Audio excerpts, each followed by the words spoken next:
fellow Africans, since 1957, when Ghana gained independence, there has been quite a lot of political, social, economic indicators on the African continent that show that Africa has progressed from pre-independence Africa to post-independence Africa. Ghana, your beloved country, is free forever. From now on, there is a new African in the world. That new African is ready to fight his own battle and show that after all, the black man is capable of managing his own affairs. 66 years down the road, Africa finds itself with the first country, Ghana, having gained independence. We find ourselves still locked up, controlled, manipulated, instructed, logistically supplied, equipped by foreign powers that dictate our agenda.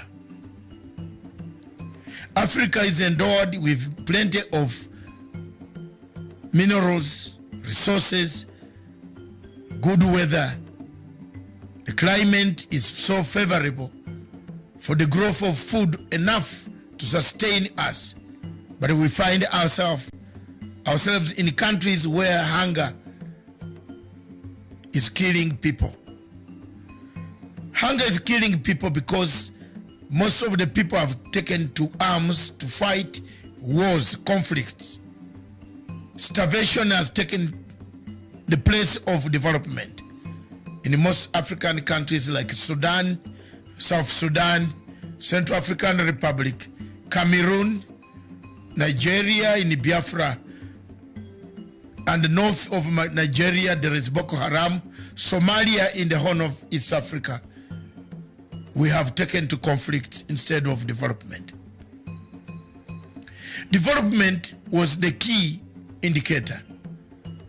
When Kwame Nkrumah made the first speech that seek ye African political unity, economic development will come automatically, he was right.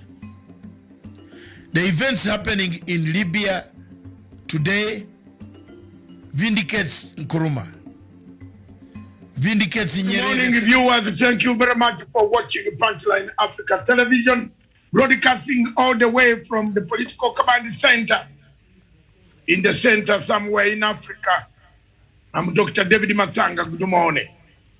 Good morning across in Nairobi, in Kenya. Miriam Ogutu in the headquarters of Punchline Africa Television. Good morning. Very good morning to you, Doctor, and indeed good morning to our viewers. It is 13th day of August, 2021, the year of our Lord. What is the weather in Nairobi? The weather looks very interesting in Nairobi with temperatures about 16 degrees Celsius, if I'm not mistaken. It has gone down, it's deep. But most people are saying that because the poles have tilting of poles. Those who did geography like me are very interested in lecturing to people, but we don't have much time. Across on the mobile unit, on the way to investigative parts of our Punchline Africa TV is none other than Tawish Olesesana. Good morning, Tawish, wherever you wander, wherever you are heading to. Because we don't ask investigative editors where they are going. You must have smelled the story. Good morning.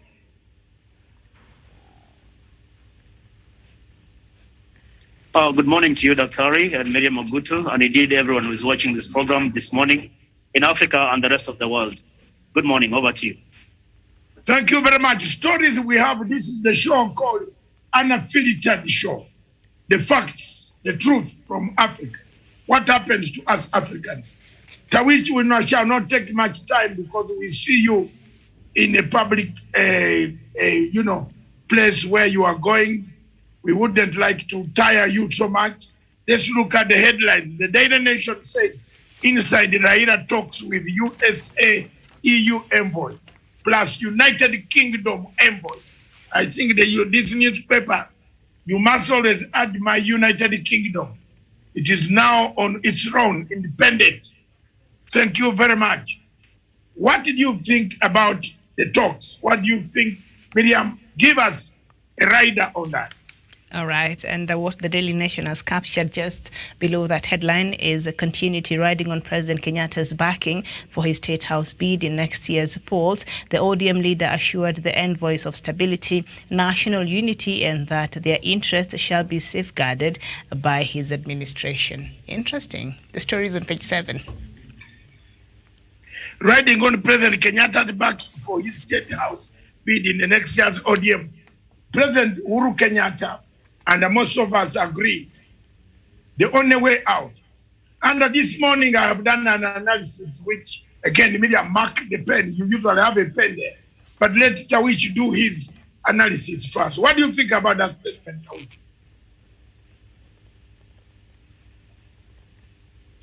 Tawish, what do you think about that statement? Yes, I can hear. What do you think about that statement about Raila saying he is going on the background of the basis of Uhuru Kenyatta's achievement, continuity, on peace, a unity? You notice that everybody is now going about unity of purpose, unity of purpose. Even Martha Karua is saying unity of purpose. That's what I've been saying.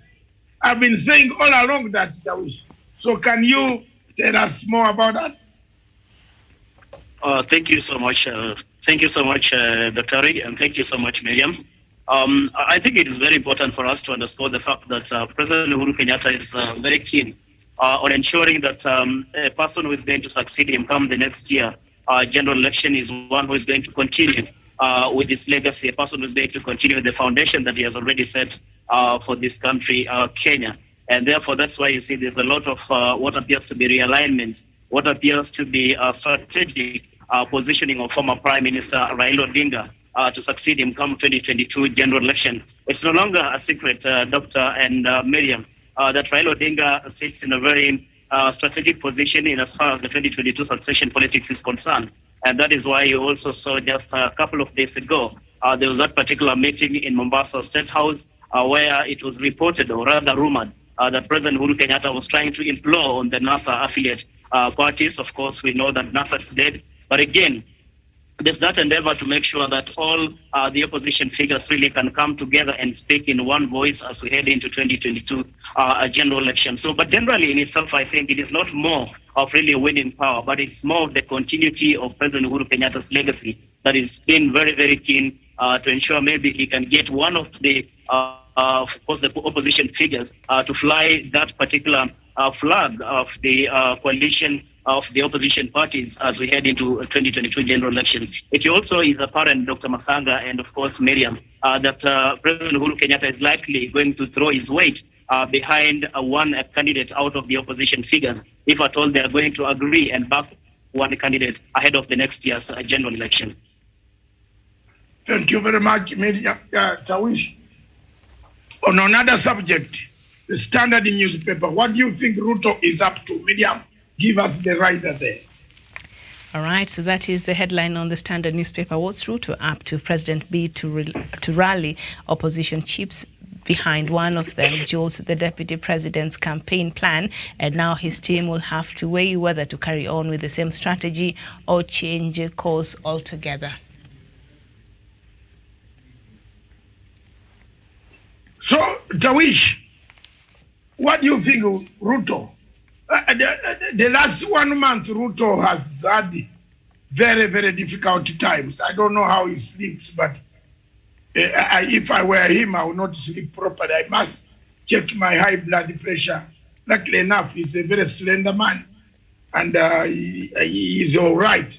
But if it was David like me, I think the type of pressure, 15 billion shillings taken away, $150 million, and you wait at the airport instead of picking another flight. Ruto should have just picked another flight too. Why did he wait so much?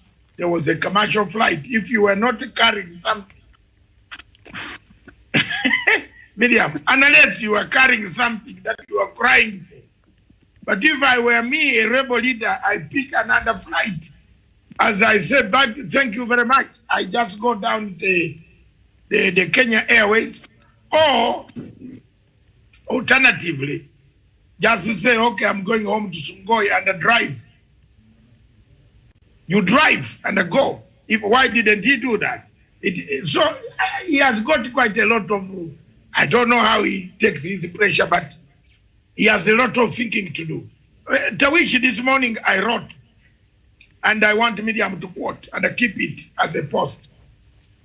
If Ruto depends on a man or a woman from the Mount Kenya, the matter will be looked at as again Kalenjin and a Kikuyu. It's the same format. He will lose an election very immediately, very soon, very early in the morning. Because other people will say, aha, what is the difference here? The other group will go directly to another candidate who has not brought the mixture. And that will give Raila Amolo Odinga a lead. And if Raila Amolo Odinga chooses a candidate from Mount Kenya, possibilities, or from any other area, he could choose from any other area. But if he chooses from Mount Kenya, the chances of knocking presidents are very wide. The other tribes will not run because the BBI will be there. I am confident now that the BBI will go all the way to the Supreme Court, Miriam, and the Supreme Court will make a decision. The Supreme Court has no right to tell a timetable when it should start. And therefore, in the middle of that, have you not seen whoever is saying there will be an election in 2022 is just wasting time? Because the Supreme Court will not tell you we want this BBI to be done in 2023. It will give an opinion where it will say, yes, there is a need for unity of purpose that every Kenyan is looking for. So, if you look at that analysis, Ruto is in catch-22 with demands coming from people like Mr. Moses Kuria, the 3 Ks, the Injuri, Karua, and Kuria. They are saying, we want unity of purpose. What is it in for us? So Ruto has got to answer what is in for us. There is no way Ruto can win an election without giving Mount Kenya a slot, which is a big slot, so that the voters can turn on him, can go for him. So Raila stands out. This is my analysis. Raila stands out. If he dangles the Mount Kenya, they will follow him. Because these are people who have never been out of power. And you cannot tell them they are going to be without power. They saw what they went through during Saitoti time. And Moi, when Moi made them not to have anything, he gave them Karanja. Within a few days, Karanja was removed. You saw that one, Tawish, you are still young by then. But that is exactly how the politics of Kenya works. And that is how it is going to work. So Raila stands a chance that whichever way Raila picks the candidate, and whichever way the BBI will be there. That is why, Miriam, I want you to note that I've said it. and let people not come up to modify it and say it is their theory. I'm a political genius, man. If Miriam cannot tell me that I'm genius, I have to say it myself. I'm very genius on analysis. Look at me. That is why the envoys were very happy. And I'm now telling you authoritative. Because I've spoken to one envoy. Don't ask me who. I've spoken to one senior envoy who has said the model of BBI is the best model that Kenya can follow. Tawish. Thank you once more. Thank you once more, Dr. Ori, and of course, Miriam Ogutu. And I can also see my colleague panelist, Douglas Bunde Kirimi, has just joined in the program. Indeed, Dr. Masanga, like you said, Kenyans continue to wait with bated breath really to see what's going to be the fate of the Building Bridges initiative, which is now before the Court of Appeal. Of course, we are anticipating that the court will be making its verdict on the 20th of this month. But whichever way it goes, really, like you've alluded to, probably we are set to proceed up to the Supreme Court, assuming either way really wins this particular case. Because again, the proponents of the Building Bridges initiative are very determined really to have this process get into its logical conclusion in the sense that we are going to have a referendum either way. But when you look onto the other side of the divide, those who are opposed to the BBI, they are also very determined really to ensure that they scuttle the entire BBI process. So what does it then portend for the country? It means if the Court of Appeal is going to rule against the BBI, of course, appeal case on the 20th of this month, we are likely then going to see even the opponents really proceed up to the Supreme Court. So that's where the fate, of course, of the BBI really lies on. Getting back to the politics of the country, like you've asked, of course, looking onto Deputy President William Ruto and his prospects ahead of the 2022 general election.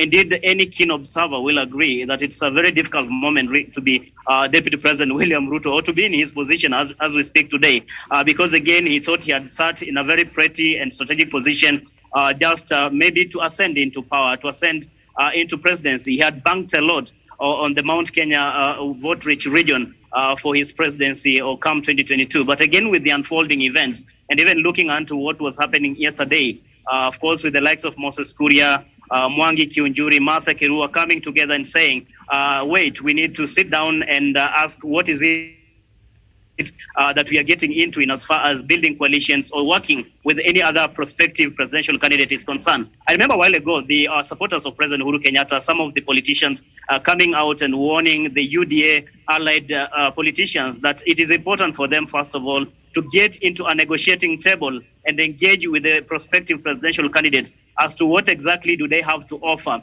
for the people of Mount Kenya region in as far as bargaining for power and maybe sharing of resources or positions when it comes to 2022 presidential contest is concerned. Although that was wished away, but again, you can see that with every elapsing minute, it looks like the reality is finally dawning on those politicians that they need to get back to the drawing board and think much how they are going to engage those prospective presidential candidates from a negotiating table. So I think basically that is what the likes of Martha Kirua, Mwangi Kiunjuri, and Moses Kuria are doing to see into it how they can increase their bargaining power when it comes to the quest for presidency come next year. You've asked, of course, if Raila Odinga sits pretty and whether he's likely going to get a big chunk of the Mount Kenya region. This is something that we can't quite deny because, again, it is apparent President Uhuru Kenyatta looks like really supporting former Prime Minister Raila Odinga to succeed him. I've seen some of the business moguls also from that region who, of course, command a very big support, also coming out and declaring their support for former Prime Minister Raila Odinga, including a sizable number of elected leaders and politicians from that region. Essentially, that implies that he is likely going to get some percentage out of that particular voting block in Mount Kenya region. I submit. Thank you very much, Tawish. Douglas Kirimi, you are hearing us from wherever you are. What do you make of this Ruto game in his brain? What is he going through? What has he been going through? This guy, from day one, he has had difficulties in the last 1 month. And we can hear quite a number of things coming out which are not very peaceful. for a mind to settle down in Karen. He still continues to spew bad words coming out against his boss. And as a Jubilee supporter yourself, from Meru, what do you think?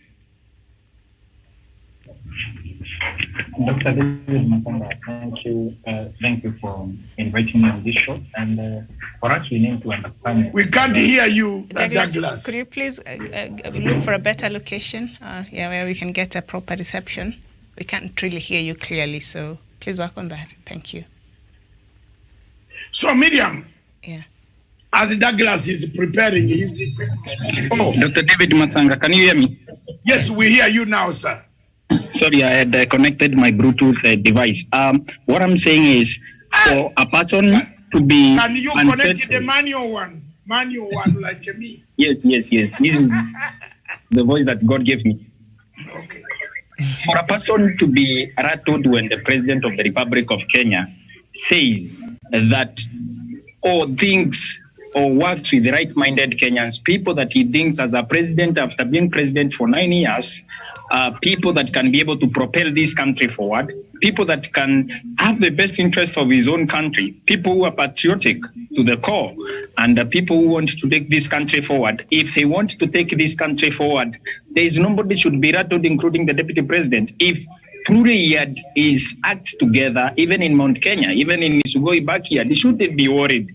And for people to come together, agree on the modus operandi on how they are going to operate their kind of politics. Even William Ruto has been meeting people since 2013 in Karen, and nobody has raised any concern. We've never seen President Uhuru Kenyatta raise a concern that public resources are being used to entertain people who are running, who are supporting someone to run for a presidential seat, which is very private, which is not a public affair. We should not be funding you to be able to facilitate people to come to Karen, misuse our public resources, our taxes, and everything that office entails towards your personal ambition and towards your personal goal to become president in 2022. Dr. David Matanga, my point and my point of concern, or my going concern as far as this is concerned, why are you rattled when people come together and they decide that this is the time that they are going to redeem their country from your corrupt deeds, from your evil run, and many other things, Dr. David Matanga? So my parting shot for Dr. William Ruto, he should sit pretty and wait for what is going to come. Because as they say in Meru, what is chasing Dr. William Ruto? If it is by him, it could have already caught up with him. But since it is before him, he needs to wait for that political tsunami to before him and his political ambitions. And you have seen the way Mount Kenya people and leaders are speaking. They are speaking with one voice, and they are saying, Martha Karua, Mwangi Kionjori, Moses Kuria, they are saying that their people are being taken for granted by Deputy President William Ruto. At this point, Dr. David Matanga, President Uhuru Kenyatta, and like-minded Kenyans, Moses Kuria, Mwangi Kionjori, all these people can cross us together and give us the best that we can get for a president and a man that can negotiate with the regions, with the communities and different places. Myself, I'm a politician. If I do not offer up the best deal for the people, they are not going to vote for me even in this by-election. So for William Ruto, he should sit pretty and wait for these people to manifest what they want to manifest for their own community and also communities, and also remember that politics of regionalism in this country have always permitted our political arena in this country. For us as a people, and even in the national politics of this country, even William Ruto came from the Kalenjin community, and together with the President Uhuru Kenyatta from the Kikuyu community, the Rajagema community, supported them for presidency because they were their sons. Dr. William Ruto should not tell us he is going to the people and he is making noise when these people coalesce us together and also decide on the way they shall go. Dr. David Matanga, my submission is for William Ruto to continue crying for the people are meeting to plan to take presidency. This thing was not his for taking. Everyone has a right to run for president in this country, and nobody should be able to stop anyone from running for president and declaring the ambition. I support whoever is running for president, so long as they are going to the people of Kenya and joining hands with the like-minded Kenyans for the same. For anyone to think that it is his birthright, they should forget it. I submit. And Doctor, just before we jump on to another headline, just on the Standard newspaper app, the judge picked to try Gicheru's case at The Hague. The story is on page 7 of the Standard newspaper. International Criminal Court has appointed Justice Miata Maria Samba to hear the case against Kenyan lawyer Paul Gicheru, and the judge is from Sierra Leone. And this case, we know, closely ties to the name of the person of Deputy President William Ruto. Is this not another headache for him on top of the matrix that he has to deal with here? Should this worry him? Miriam, he should be very worried. And if ICC finds him culpable, I know Dr. David Masanga will not agree with me. If anyone burnt people in a church, if Kenyans died because of acts of this single human being, if witnesses were killed and they coerced to be able to recant their evidence, or it needs to be able to be brought to book. And also we need to be able to get closure as the people of Kenya, and even himself, they're co-accused at the International Criminal Court in The Hague, in the Netherlands. Whoever is found culpable should face the full force of law. Nobody is above the law. And at the end of the day, we need to be able to fight justice for the people that died, and also justice for the people that were left, even for those that died posthumously. They need to be able to get justice, Miriam, no matter who you are in this country. No one is above the law. And I can only wish him all the best as he juggles between running for president and being accused at international-based court, Miriam. Remember, Gicheru has played a very huge role in uncovering the evidence that has been otherwise been forgotten or maybe hidden from the eyes of the public. He has said a lot of incriminating things, Miriam, that I cannot be able to go into details right now. But at the end of the day, this headache is going to be huge, and I can only advise him to achieve his presidential ambition so that he can be able to clear his name. Just the way President Uhuru Kenyatta left power to him for a few days so that he can go to The Hague and defend himself as a civilian. You cannot be able to run a baggage of bitterness, a baggage of presidential ambitions, and a baggage of killing witnesses and also tampering with evidence at the ICC. He needs to face that court alone, and I cannot see any Kenyan that is going to save him, since the one that saved him is Dr. David Masanga, and Dr. David Masanga is no longer in the business of saving him again. And I'm praying that Dr. David Masanga does not change his heart so that he can be able to help this man. I don't want people to lose their sense of justice in this country, or not only sense, they should get justice for the crimes that were committed against them. The people of Kenya, economic crimes, displacement of humanity, crimes were committed against the people of Kenya. He should find the closure that this case is something that shall be behind him. But at the end of the day, we need to also focus on this medium, that this man that wants to be president of the Republic of Kenya is now being almost, the ICC is almost going to freshly accuse him and or maybe charge him. We need to be able to get him and pray for him so that he can be able to find the closure. When he's found the culpable, Miriam, I'm praying that the ICC-based court is going to jail him so that he can be able to get closure for himself. For the people that died posthumously, they should be able to receive justice and receive it quickly, because, Miriam, at the end of the day, there are people that lost their properties, there are people that lost their land, there are people that lost so many things in this country. And there is someone that is milking someone's car this Chile morning in Eldoret, in other parts of this country, because of the post-elections violence. And we are telling each other we should forget, and those people, even posthumously, they should not receive justice. Even Omega Kuru, the former governor of Nyeri, people are being called and summoned, people like Rigathi Gachagua and the current governor of Nyeri County, Mutahi Kahiga, they are being summoned by the DCI to shed more light on this case. They have been summoned, not DCI, by the courts to shed more light on this case so that Governor Gakuru can fight justice posthumously. Why should these post-election violence people who died, and also witnesses that were disappeared, or maybe others who were coerced and others who were killed, why should they not receive justice posthumously? So, Miriam, for him, it is a big handle, and it is something that borders into something that is very evil. Because, Miriam, how do you feel when you wake up and tell God, praise the Lord, I am going to run for president, and you know very well you have been accused by your personal lawyer, Paul Gicheru, who has accused you of coercing and killing witnesses and tampering with the evidence at ICC so that you cannot go to jail. Justice may delay, but justice, Miriam, All right, allegedly. Remember the Yes, Miriam, allegedly. But yes, justice must be found for these people, Miriam. All and right. for him, I'm only advising him. I can only advise him. I have nothing to offer him, including my prayers. My prayers are with the witnesses that died, and even people that have died posthumously. I'm even praying for them, Miriam, that their souls will rest in peace, Miriam. For him, he should face his own cross, Miriam, and achieve his presidential ambitions. It is too much for him. All right, and those still remains allegations until they've been proven and somebody has been convicted. All right, that is that. Yeah, yes.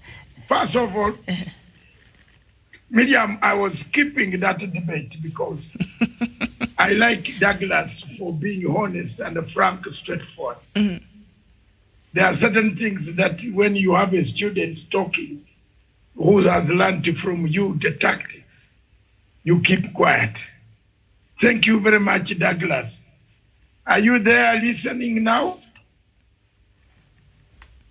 Yes, sir. I'm here. Thank you very much. You see this thing here?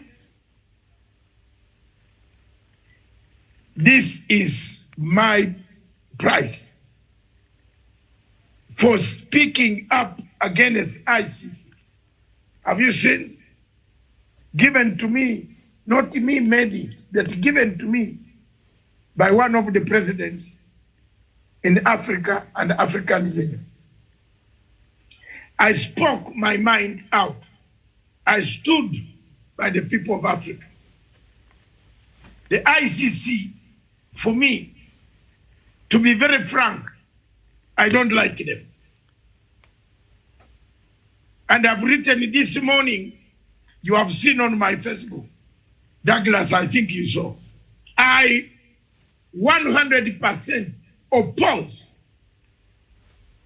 any airlifting on any African, whether it is a dog or a monkey, as long as it is an African, it has come from African continent, to be tried in the Hague.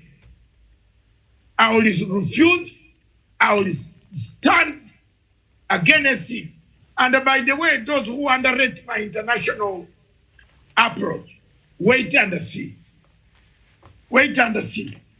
For Karim Khan to be selected, it is me who provoked the international community about the malpractices. And I want Karim Khan to know it is my writing, my letter, that went worldwide to international agencies, that the selection of Mr. Another Irish guy who is biased, who was born in Nakuru, will bring a problem for the people of Africa. Yes, Ghana. I stood against Ghana. I stood against the first list. I stood against the second list, David Matanga. So if you underrate me on the question of ICC, you are underrating yourself. And if you don't take my advice, you will cry. So Douglas, don't worry. Don't worry. Don't worry. It is very clear that what the ICC is charging Chijeru for is what Matanga told you. Were you not here, Mr. Chijeru, Mr. Kirimi?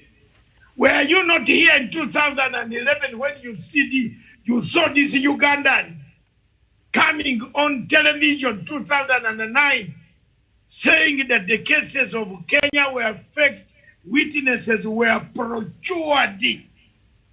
I used the word procured and I was nicknamed Mr. Procured. Were you not there, Douglas Kirimi? Douglas seemed to have gone. Yes, he's having a bit. I agree with you. Mm-hmm. It is very difficult to defend the route. But at times when you have made a decision, you go by that decision. The ICC is not very good for Africa at all. That's why you'll see me opposing exactly what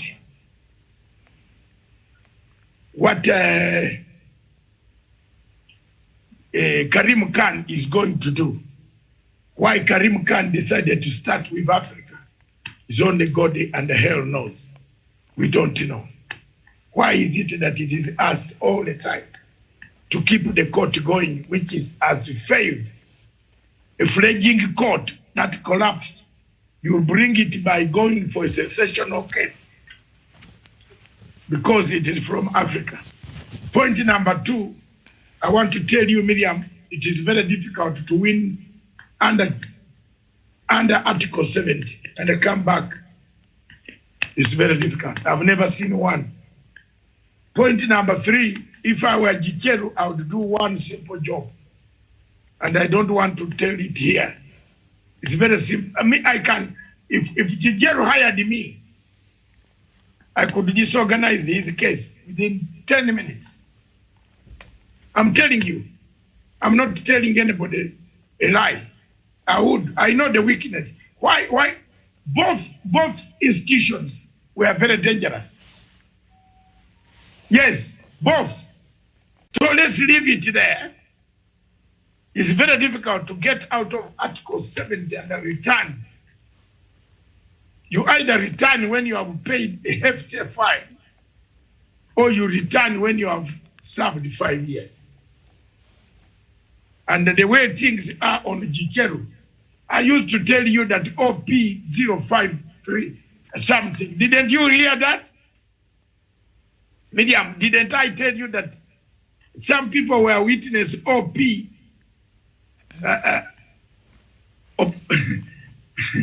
OP 053? You heard that? Mm-hmm. And then I said I would not say the remaining. Now, this case is very important. Two of the witnesses seem to be, in my mind, we are not supposed to talk about witnesses. But we don't want to expose them. And let's leave it there. Mm-hmm.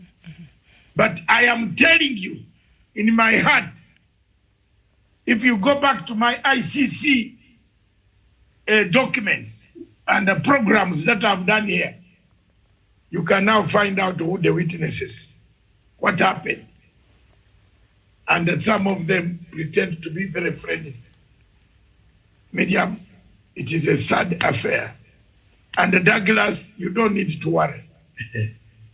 The law, once the case starts, Mr. Gicheru will have to name who was giving him money, because those questions are going to be asked on the floor. Where was the money coming from? That is what Mr. Gicheru is going to say, and say it without fear. So my brother, that it shouldn't worry you at all. That is going to happen, and I'm very happy that you have mentioned that you have tried to persuade me. Don't worry. I will, for your sake, I'll do what is necessary. I'll do what is necessary. But for the question of Africa, there is a problem.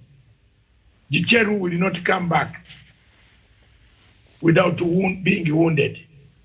And as a result, if the ICC, imagine this, okay, let's end it here like this, Miriam.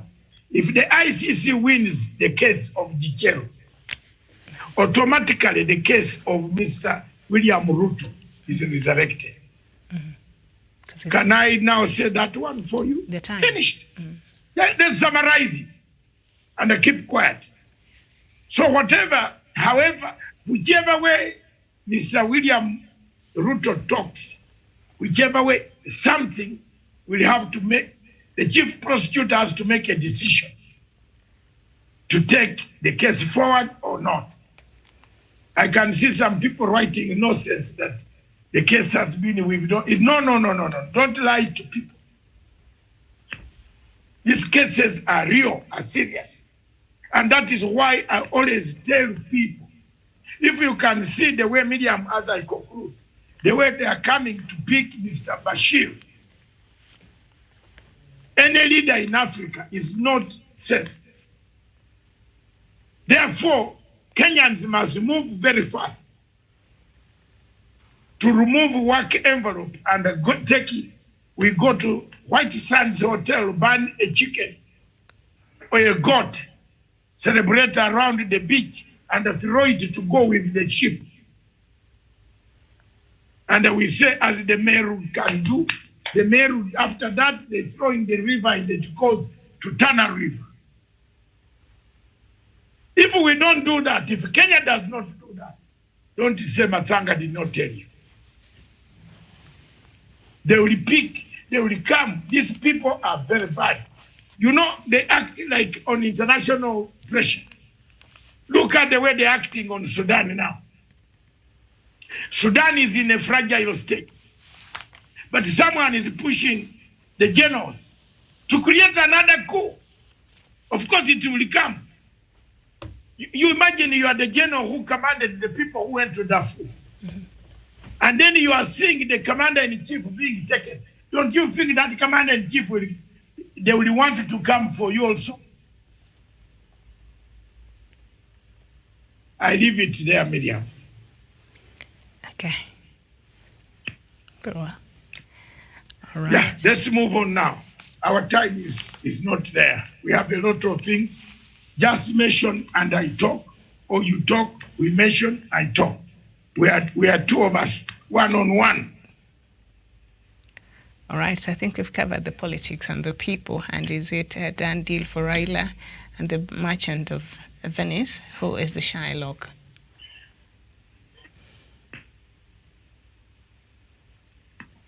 I don't know whether you have read the book, The Merchant of Venice. The Merchant of Venice, did you read it? Not yet, myself, not yet. There is this Shylock who lent out money, who wanted to get his money back. He was both liked and both hated. So I was bringing it for the census of Schumer on Friday. Is the Deputy President a Shylock? Yes or no? The play is by Shakespeare, The Merchant of Venice. If you have ever read the book, I recommend you go and read. I'll look for it. Yes, who becomes the is hated at the end of the day, liked and hated, but he remains the shallow. He says 15 billion was not my money; it was Equity Bank. Museveni says no, I don't need that money. He doesn't need money from Kenya. You get the point? So is he the shallow missing the ground? Where will he get this money? Is the payment coming? Those are some of the things that you must ask. Must ask yourself, Miriam. So who is the Shylock? The Shylock here remains. The Turkish man is gone. It's no longer here. It's no longer the subject of. It is the subject of Turkey to find out if the Turkish government can clean him to international community. It is up to them. But now it is a bad slot. Wherever he will reach any airport worldwide, it is already marked in that he will spend hours at that airport before entry. So that is one of the worst things that can happen to you, Miriam. Thank you. All right, and I think you've also covered the Turkish money or Kenyan money. So we move on to COVID-19. Is it too early to unlock, to lift some of these measures? Because we've seen, I think, is it in Parliament, they're trying to persuade President Kenyatta to perhaps lift some Miriam, of these. Yes. I'm not hearing you properly, but I don't know why. Sorry, now can you hear me? Yes. Okay, I'll try to raise my voice a little bit. The COVID-19, is it too early to unlock, to lift some of these measures that were put in place? Yes. It's too early. It's too early, given the behavior of our people. I am very happy that the governors have said if you don't have 2 jabs, you don't come for the meeting. And I believe the government should start on that. If you are not vaccinated, with 2 jabs of Oxford, AstraZeneca, don't come to the restaurant. It will force people to go and vaccinate. Because some people have got some different stupidity here now at the moment. But it is up to the people to go and vaccinate. It's your life. But what has brought me into this, what worries me, is that China doesn't want the World Health Organization to find out how this thing originated. What is it? You have seen a comment from the Chinese. They said they don't want any investigation. You have seen that comment coming from China, Minister of Foreign Affairs. Yeah. They are not accepting any investigation. They will not say how COVID-19 was manufactured. So can we also start asking why Chinese are doing in Africa? At the end of the day, they brought us this disease. And they don't want to be accountable. And one of the things, Miriam, that worries me as a citizen is of the world, is why is it that China and America, they sit together, but they don't ask to find the root cause, what happened? But we were able to find the root cause of Ebola. If this thing had happened in Africa, I think where it started from would be a shrine.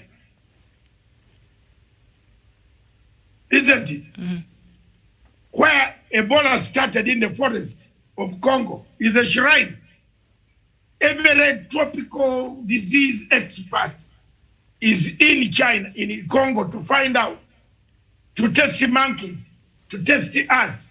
Are we monkeys? Are we monkeys? People still call us monkeys. If this Ebola, this thing started on African continent, Miriam, you would see so many Bazungu flying with hired planes, chartered planes, arriving, experts carrying this to find out how AIDS started. You hear me? How did the AIDS start? But now, at the moment, nobody is flying to China to find out from Wuhan how this gas escaped to turn into an international nightmare where all of us are flying, walking with masks. I am just getting concerned. That's my view. Next. I don't know, Douglas has come. Yeah, Douglas, we apologize. You're having a bit of a challenge today with your connection, but thank you for coming back. Is it too early to unlock the country and to remove some of these restrictions that have been put in place to help in curbing the spread of COVID-19, like the curfew, like the travels at night being banned and things like that? Miriam, thank you. I had a small technical problem, but the issue at hand is the lives of the millions of the people of Kenya.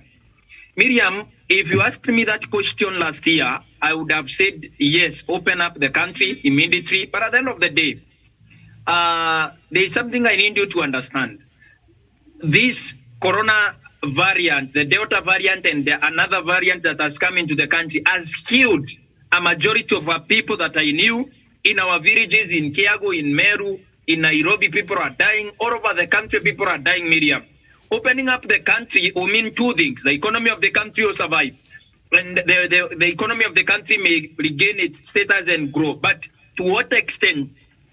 So that if these people drive the economy, the common people continue dying under the scourge of COVID-19, Miriam, I do not see why we should open up the country, because I think it is too early. Why should we open up the country whereas half of our population are dead? People that could drive that economy, Miriam.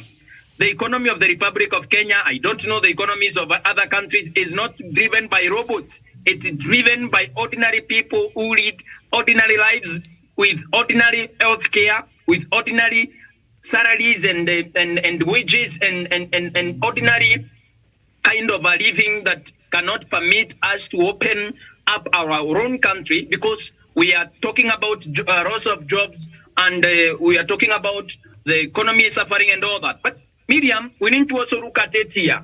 Why should we open up our country and kill half of our population? Because Miriam, I will accept myself in my heart, even after the president gave a lot of monies for counties to build ICUs, equip the hospitals and all that. Most of those monies were taken by people through corruption, and most of those funds were misappropriated. For example, the governor of Kakamega, Wycliffe Ambetsa or Paranya, bought a huge tracts of blood so that he can be able to bury people who die from COVID-19. The governor of Meru, Kiraito Murungi, was accused of stealing COVID-19 funds, and he ended up being sick of COVID-19 and asking the public to pray for him. Miriam, this is where I keep asking this question. Why should we pray for Kiraito Murungi after stealing public funds, allegedly stealing public funds and being summoned to be able to answer questions surrounding the COVID-19 funding from the national government and the other international agencies, and then in turn come to the same poor people that he has refused or he has ceded not to be able to help when they need is help, for example, with healthcare, and he talks about prayers. There's a place for prayers and there's a place for proper healthcare for the people of Kenya. Miriam, most of these counties, they continue crying for almost 2 years later when coronavirus pandemic invaded our own country, our economy, our health sector. They continue crying for, saying that healthcare in counties is at full capacity. They are being overwhelmed by the number of patients and all that. But these people continue receiving allocations. Okay, we apologize. A bit of a technical hitch there from Douglas's side. Douglas, can you hear me? Very well. I think we've lost him for now, but once he's able to join again, he will continue with that conversation. Doc, our last topic on Kenya, marriages and engagements. What's going on? The what? One of the topics there that you gave, chopper marriages and engagements. What is that about? Miriam, speak louder. Today you are not speaking louder. We can't hear you. Probably something to do with the audio here. I've seen the last topic on Kenya, on chopper marriages and engagements. What's up with that? Is marriage on chopper engagements? Yes. Okay. And you haven't seen it is a you haven't seen people who engage their women, especially those from Mount Kenya, who are engaging ladies of those from Luo Nyanza or anywhere. They fly their ladies and then engage them on a chopper. And it is a very serious exercise. I don't know whether you can pick, the studios can pick some of the pictures. Miriam, why I brought this topic was to show you that marriage is not all about money. Marriage is about the heart, the good heart. The good heart that you have like yours. That your husband would love you, that heart. Not the husband has got helicopters. Taking a lady through a helicopter and showing her crocodiles down Tana River and the plantations of what do they call in Meru, or where Douglas comes from, the cat, Mairunji. They say this is how things work here. And then land down and say, I love you, I want to marry you. It's not enough. And most Kenyans are falling victims to these younger men who go to Wilson Airport and seduce powerful girls from the media, especially. Ladies like you in the media and others, not you, of course, you have already been taken. Yeah, you are already married. I am not saying you, Miriam, please get me right. The media girls are the ones in Kenya falling victim because I don't know whether the TV makes people think that it is all life when you are on TV, therefore you can conquer the whole world. No. You must conquer the heart. It's important to conquer the heart of the person you are marrying. You can use a helicopter. No sooner have you climbed the helicopter back to the place where the helicopter came from and started using a matatu to walk home, then the lady tells you, I am sorry. I made a mistake. That's why you see most of the marriages now of that nature are ending up prematurely. They are ending up very, very disturbed. People kill each other. People pick pistols at night and shoot. They shoot this one and shoot themselves and shoot the children. You have seen that almost 200 policemen in our police force, they have a problem with something is very wrong mentally. So when we add in this type of marriages by helicopter, where men hire helicopters from Wilson Airport and then lose their marriage as soon as they cross over to the Matatu place, is not very good. That's why I brought the subject media. And this is happening especially to the media girls. I'm sorry, and I haven't seen a media man doing the same. We media men are very resilient, but media girls are doing it. There's a media person who has married like 6 times straight. He shows us girl every week. He's showing us a new person on social media. The one with a beard, another one with no beard, another one with all types of things. So at times the media, let's keep our industry. It is very, very crucial that our industry is kept out of this stupid quagmire state. Thank you. That is what I meant. Okay. And I believe Douglas has seen some of these marriages, especially from people from Meru. These helicopters usually go to Meru. Douglas, are you there? Yes, Doctor, I'm here. You must have attended one of those helicopter marriages. Yes, Doctor, and I also think from what you have said, because I've never been married myself, I don't think these marriages last longer than as soon as the choppers disappear, as soon as the big monies and big cars disappear. Dr. David Masanga, even those choppers and the big machines, German machines that come to permit our crowds in Meru or villages in Meru, they are no longer coming even to say hi to their in-laws. Some of these monies that these men use and women use in these ceremonies are monies that are from maybe bad deals and bad business. But at the end of the day, I wish to also tell my age mates who would want to be married, because me, I'm not getting married tomorrow. Do what you can. Do not do a lot of drama, and do not go into debt because you want to be married. At the end of the day, if you get into debt, it is you that is going to suffer depression and you are going to die, and God will remain God and Kenya will move on and the world will move on. Thank you. You are saying it is very prevalent in your place. Yes, Doctor. Most of these things happen in Meru.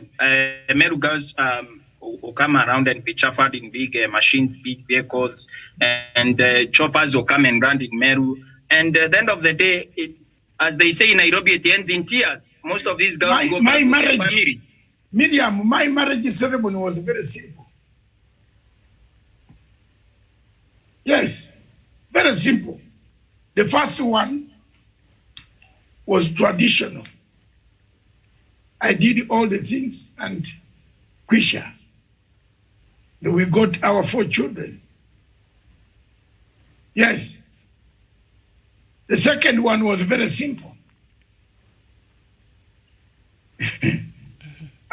We were on the 4 people, finished. 4. And then I told the rest, if you want to come, you come with your own drinks.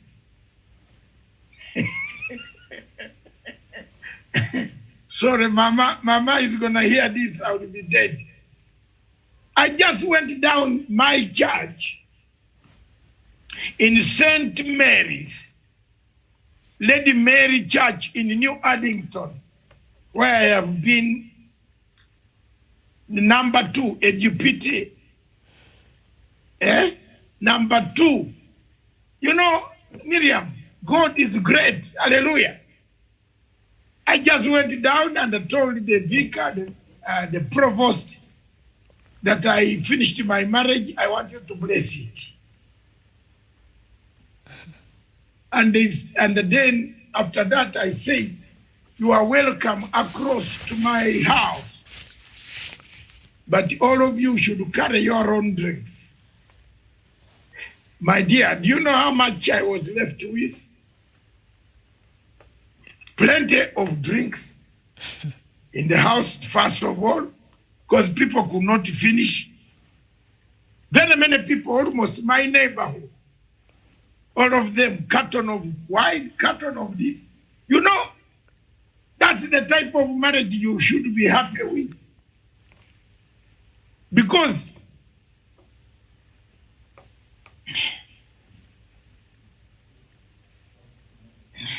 Miriam asked me why I brought this topic. In sense of humor. People married today and then they are coming, people are coming to demand their money which they gave you to marry. How can you do that? How do you feel? How do you stay with that wife in the house where people have contributed for you to marry? Douglas, don't do that. Please, come to uncle and say, uncle, niko ubaya. Tutaenda kwa kaseremoni kadogo, but don't call for this fundraising.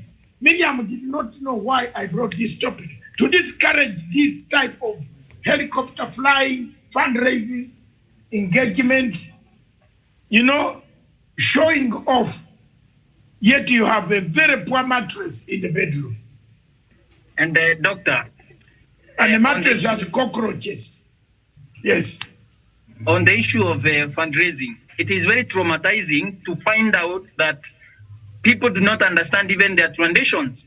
Nobody should help you pay your dowry. You can only be helped by your father and your clan, your uncles and your uncle's cousins. Those are people that are supposed to be in that WhatsApp group. If you have to make a fundraising for you to marry, should not invite Douglas to help you fundraise for your own luxuries. Marriage is a luxury. We should not be involved in that project. It's not a community project. It's your own. So instead of telling people to give you money to go and pay for your in-laws, after that, now you add us to another WhatsApp group. You want us to fundraise for you to be able to get married and a big church wedding. You have never touched $1 million shillings in your hands. You have never worked hard to get $1 million shillings, but you want a wedding that costs 3 million. And the only money you can afford in that contribution is 50,000 Kenya shillings. You see, doctor, at the end of the day, we need to be able to understand that you cannot be able to afford $500 for your wedding that is over $10,000. When you want to tell us, you want to be able to come together and build a family that is built on millions of shillings from hardworking Kenyans because you want to get married, go to church like doctor is saying and get married. Go to the priest on a Sunday morning or maybe mid-morning and get married. If your issue is getting married, you can get married as little as $30 from the Attorney General's office and you go home. At the end of the day, people should not burden each other with dowry payments and these wedding things that people are doing. You cannot be able to contribute 50,000 and tell us to contribute 3 million shillings because you want to impress a woman. The same woman that you're impressing tomorrow will leave you. Thank you, doctor. Look here. Miriam, have you seen the importance of this subject? We need to have a full show about this marriage. You know, it is part of what is driving people to poverty. Because you never planned how to repay some of these debts. There are people still repaying the debts of marriage after 5 years. And you remember marriage, the friendship. If you have not married the right choice, the friendship starts oozing. And you start regretting, why did I bring this one in my house? At least for me, I've been married for 45 years. Miriam, I've never regretted. Every time I see my wife, I'm glittering. My heart glitters because she's a beautiful princess from Buganda. You know, I am happy. Every time I see her, every time we talk on phone, I'm happy.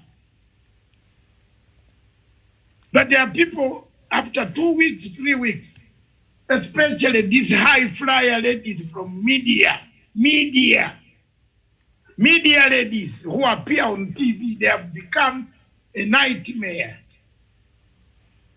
And I think, Miriam, we should bring a very serious debate on this. I feel so sad when I see people displaying. That's why, come to my website. No, come to my post. What is it called? My page. Is it a page or timeline? You find educative things about Afghanistan, Ethiopia, Ruto, but you don't find there photographs of this, that. But there are people who, like, the society has become, who go and pay for, what is it called? Douglas Krimi has got a good word there because he's an IT man. They pay for likes. The Chinese pseudo account. You put an item there for 1 minute, more than 20,000 people have ticked the likes. Are you not worried that this is pseudo and a fraud? Then you go back and say, my posts had about 200,000 likes.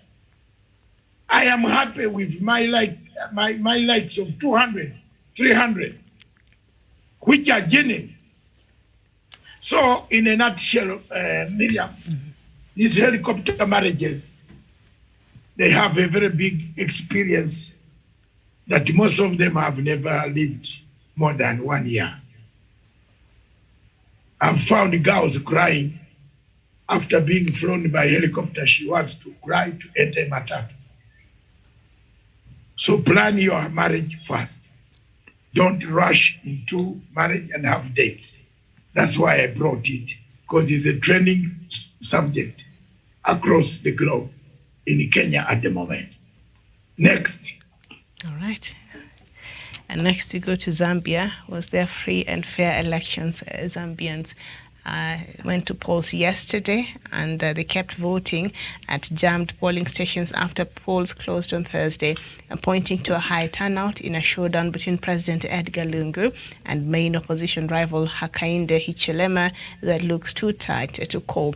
Polls officially closed at 6 p.m. yesterday, but voters are still casting ballots at many stations visited by media across the world that are present there in Lusaka right now. But as millions cast their ballots, social media platforms were restricted in the country. Internet blockage, observatory net blocks said. Zambian Information and Communication Technology Acting Director General Mulenga Chisanga did not answer calls for comment. So the restriction of internet access could fuel tension and suspicion about the outcome of the vote. I have sent something for Stephen to put on for us to see. Okay. I have just received the opposition leader is my friend for a long time. He is part of the the group of Kenneth Kaunda. The party went on disappearing, but it stayed firm. Remember, Patriotic Front of Zambia of Lungu is not Kaunda one. Mm-hmm. Yes, it's not Kaunda. These are people who opposed some of Kaunda's, and at Good Morning Zambia, Hakainde Hichilema, my friend. And suffered quite a lot. Most of these people, Miriam, when I tell you is my friend, we have met in a struggle. When you are struggling in South Africa, in Johannesburg, you meet them. They're also talking about human rights abuses in their own. By then, Chiruba was slaughtering people in Zambia and imprisoning people. So we met sometime in Lusaka. He is just a crowd puller. But that aside now, let me tell you frankly about African elections. If I were a leader in Africa at the moment, Miriam, I will not call for an election. I will first of all vaccinate my people first. And make sure that 90% are vaccinated. But if you call for elections at the moment, look at this crowd here. The crowd on the screen. All these are spreading COVID-19. 17 million Zambians, not even 2 million have been vaccinated. They don't have even the drugs and the vaccine. We have a problem. Then you call for elections. Give it 1 month. After 1 month, you will be told the figures of Zambia have gone up. This is very serious, and this has got to change. If I were in power in Africa, I would not call for an election during this pandemic. And Miriam, we have a caller, a person I think you better read her comment. Maria Katarina Batizenge from Uganda. All those comments from Uganda, I want you to read them, please. Because when I read, Museveni interprets it that I'm reading on against him. So you better read some of those comments from Uganda. Okay, so Maria is complaining that punchline. She has said we have not answered it. Yes, her message is on Facebook and WhatsApp. We have many news from Uganda. Sad, Uganda is making another Khashoggi, who was killed in Turkey. Now Uganda mafias from Museveni sent mafias and joined mafias in Turkey to kidnap Uganda critic Lumbuye. Fred, till now, it's 4th day, nowhere about. He may be dead or something like that. But I think I did part of that news here at maybe 2 days ago. This is the person who, it is said, started the rumor that President Museveni was dead. Remember, Doctor, we talked about this here. So apparently he's the one who started this rumor. So the government has been looking for him. And from what Maria is saying, he was arrested, and there's nobody knows where he is. So I think that's the message Maria wants us to know. Yeah, so Maria, we took long to reply to your message. We are also following those events from Uganda, and our Ugandan contacts are telling us the same story that you have is the one we have. And at times we avoid bringing Uganda direct here because Uganda government keeps on complaining about some of us who have nothing against them. We're doing our own things abroad. We don't talk about them. We don't wish anybody death. We have never wished anyone death. And we are not Jesus or God or Angel Gabriel to decide when somebody will die. We use our social media very, very, very, very, very carefully. And I rarely bring a topic on this social media, Miriam, that attacks President Museveni or attacks the country of Uganda. I have never done that. You are my witness. And if there is anybody who wants to allege, it is their imagination. We have never brought a topic that goes. The only thing we have talked about Uganda is my money. And I've said it openly. that I did a peace process between the LRA and the government. And the President Museveni ordered for my money to be paid. But the people who are supposed to pay me money did not pay. But it was not his money. European Union was supposed to pay me for the allowances and the UN. But I never received that money. So Miriam, up to today, I have put it to President through Dr. Ruakana Rugunda, who's aware, who was in the meeting. Who was in the meeting in 2008 on 8th of December 2008 in Kampala for 7 hours. That meeting took place between me and Museveni. We shook hands for the first time in history after 23 years. We had never shaken hands. And it was agreed that my money would be paid. And my money will be paid. It is not him to pay, but he came in himself. His Excellency said, Dr. Matsanga has worked so hard for Uganda, and he has done a great job to have the 5 agendas of the peace process signed. So Uganda government will pay his allowances, because Dr. Riek raised the issue of payments, because the government of South Sudan had to look for money to pay all the hotel bills. The EU said they will pay, clear the money. President said he will offer that money. He will pay $332,000. Up to date, I have not received any money. So I gave it up. Peace is holding. Ugandans are happy. I am happy. President Museveni is happy. He says he won the war. Thank you. Our nation, Miriam, goes ahead and goes on. You don't go back to... There is something that this story reminds me, Miriam, that when you seek revenge, you better dig 2 graves. Have you ever heard of that proverb? Mm-hmm. If you seek revenge, you better dig 2 graves. So I have no word of revenge, and I don't have any problem. I give a credit where there is due. A few days I rang my house, my mother, and she said she used her telephone, and there is piped water in my house. Yes, in the village, piped water. Look, piped water. I've been away for 36 years. Piped water. I left it was a nightmare for us to carry water. I come from a mountainous place where you see the runners come from. Those women and the men who clocked the gold and threatened the Kenyans with running strips. Hey, that's where I come from.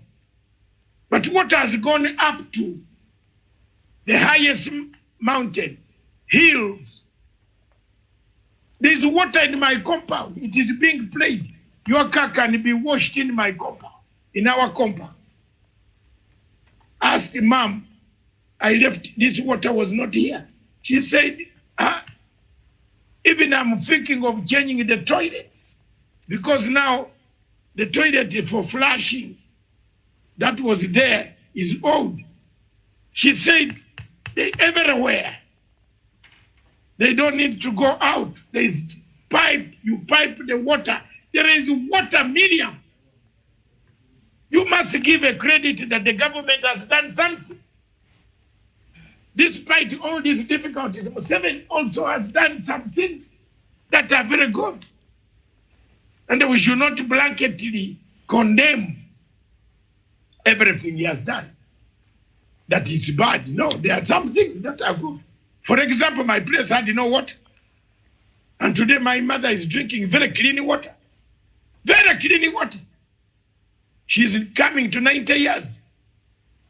Her food is cooked with clean water. Yes.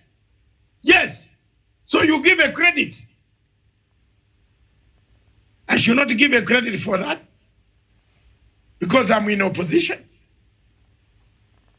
No. Who among all these opposition leaders has suffered more? It's me. I'm the only living testimony remaining outside from 1985, 27th July coup, which President Museveni brags of having eliminated us. Who else is there? Who? Show me. Chisa Besigye was eating with Museveni. Chagulanyi was not born. So you want me to be petty and start talking everything negative about Museveni? No. I've grown, man. My age does not allow me to do that. No. Mr. Kirimi, no. Allow me to be objective. Objective. Things that he has scored so well, I give him a credit. Things that he has done so badly, I said, no, Mr. President, like my money. I quietly speak because this is the only way I can speak now, so that these people can tell him, but the man is saying you did not pay him his money. Maybe he will send somebody to bring me my money. I have no other problem. I brought peace, and I have peace documents. I brought generals, and I have generals in the army who joined from LRA. Today they are generals. I brought them back, integrated them in an army. So what is wrong with that? Didn't I do a contribution for my country? Thank you, Miriam. So this thing, Maria, I cannot be here to condemn. My television is not used to insult people. We have not ever initiated a story of death here. Let's use this social media constructively. The other time, the same gentleman was talking, I am not saying, was talking of Kabaka being killed or dead. He has insulted almost everybody. If you insult Kabaka of Buganda and you turn him into a dead man, then what is going on? Now, let's use this media platform, social media platform, constructively. And it is very bad also for President Museveni to send people to hijack or to kidnap or to take people from where they have gone. Uganda's economy depends on the money that comes from the hardworking people in the metros of Europe and Asia and China and wherever they are. Without them, the economy would not be there. So don't kidnap, don't threaten people, don't look for trouble where it is not there. Let people work and bring back the money. Encourage people, the younger men who left, as a result of bad management of some of the things.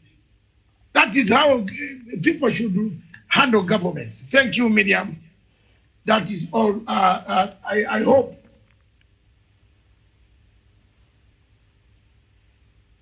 I hope, Maria, you'll come in with your comment and don't hesitate. Maria, you can pick our Zoom yourself. You can come on Zoom direct and tell us these views, but not us to initiate views that are going to bring us a catastrophe. You can come on the Zoom yourself. I will be happy to host you. Thank you. Okay, thank you so much. So before I was responding to that, we were looking at Zambia and the elections that happened, and apparently the government has restricted internet access, and so this might create some room for suspicion that perhaps the outcome might be compromised. Douglas. Thank you, Miriam.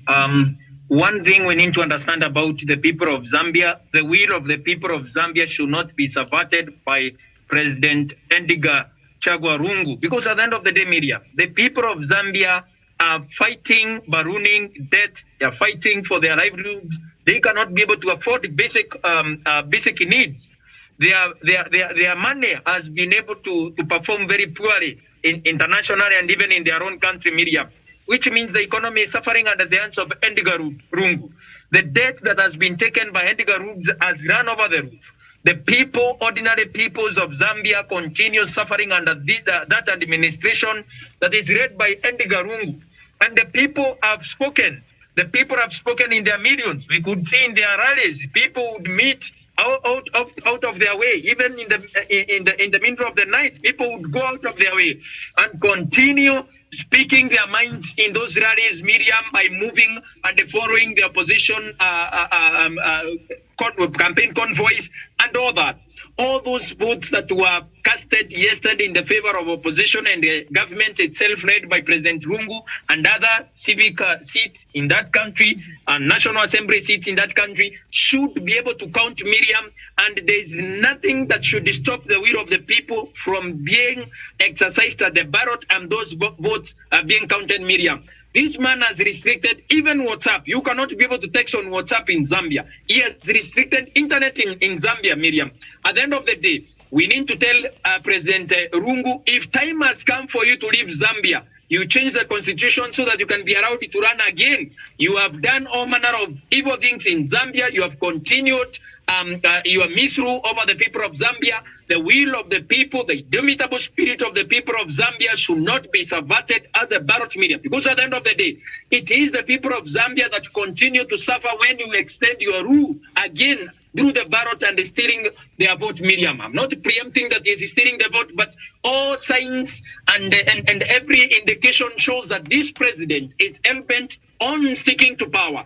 But at the end of the day, the will of the people of Zambia, Miriam, should be able to count at the ballot. Nobody should interfere with the will of the people at the ballot. And the president of Zambia should immediately, and also international community should compel him immediately to open up the internet and also help the people of Zambia see what is happening in their own country, Miriam. I have seen one of the chairmen of the Patriotic Front, the ruling party chairman in the northern province of Zambia, has been killed, Miriam. So many casualties in that province, Miriam. It shows you that the president and his Patriotic Front party are scared to death, Miriam, because of the will of the people. It is the lives of the millions of Zambians that are at stake at this point, Miriam. It is the future of the children of Zambia, women and men in that republic, Miriam.